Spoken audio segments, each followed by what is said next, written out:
Hello and welcome to day 135 of Dungeon 23, the series where we make a room of a mega dungeon every day for a year. Today is going to be a bit special in that it's a secret room that is kind of disconnected. My idea is that there's going to be 15 rooms on the first section and then 15 on the second section. So having this extra room right here kind of makes it so it's even because this month has 31 days. So it's all the way down here, disconnected from the ones up here, which I'd fill this guy in because that's all of them.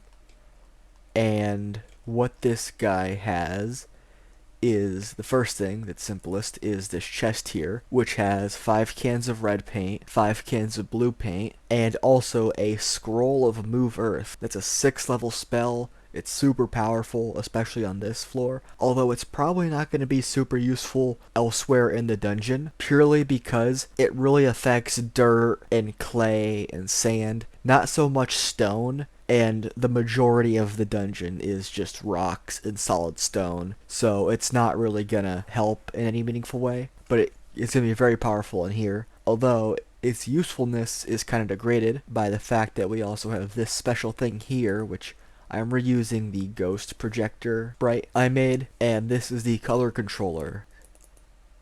When switched off, all color drains from the level. It causes everything to become black and white. Well, black and white and gray, you know how it is. In addition to the total loss of color, there's a few other changes that happen. The first one is that all red and blue skeletons stop fighting, and they become neutral until provoked. So they won't attack a blue skeleton, blue skeletons won't attack red skeletons. Basically, because they can't tell what color anyone is, they're not going to attack anyone. Crossing the no man's land, basically the ground level, there's no longer saves. They're not going to be shooting at each other, there's not going to be bombs going off, there's not going to be crossfire. So you don't have to worry about making those saves because it's safe to walk across now. And these next two are just because I thought they'd be funny, and they're probably not going to even come up. But Chromatic Orb and Chaos Bolt, also probably like Prismatic Wall, although that's not really gonna be in this area because of how high level it is. Then he goes for like Prismatic Spray or whatever it's called. Basically anything that has to do with like rainbows or colors or like a lot of different damage types, they're all gonna be force damage. The idea is that it makes them all one color, therefore they all do the same damage, which would be force, just because it's a good neutral damage type. And just like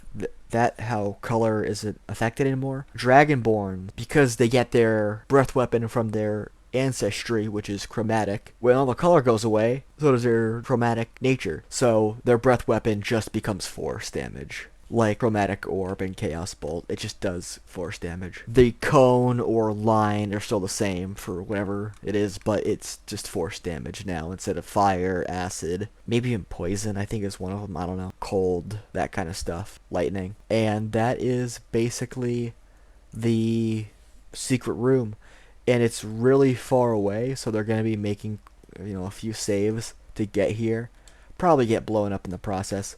Also, they don't really know it's here, so it's gonna really involve the party taking a leap of faith, because there's no way you can really see this unless someone flies straight up for a bit and then does like a check, but they're also gonna get shot up too, so it's gonna be unlikely they're gonna get to it, but because of how unlikely it is to find, there's some really good rewards in it. So yeah, this has been day 135, pretty simple all things considered. Goes into more about how like the wizard kind of controls things behind the scenes. If you enjoyed watching and or listening to this video, then consider liking, subscribing, commenting, all that stuff so these videos show up in your recommendations more often. There's also notifications you could turn on if you want to, although I still don't know if they work or not. Or you could always just come back tomorrow, because these videos are a daily occurrence. Obviously, that's the point of the challenge.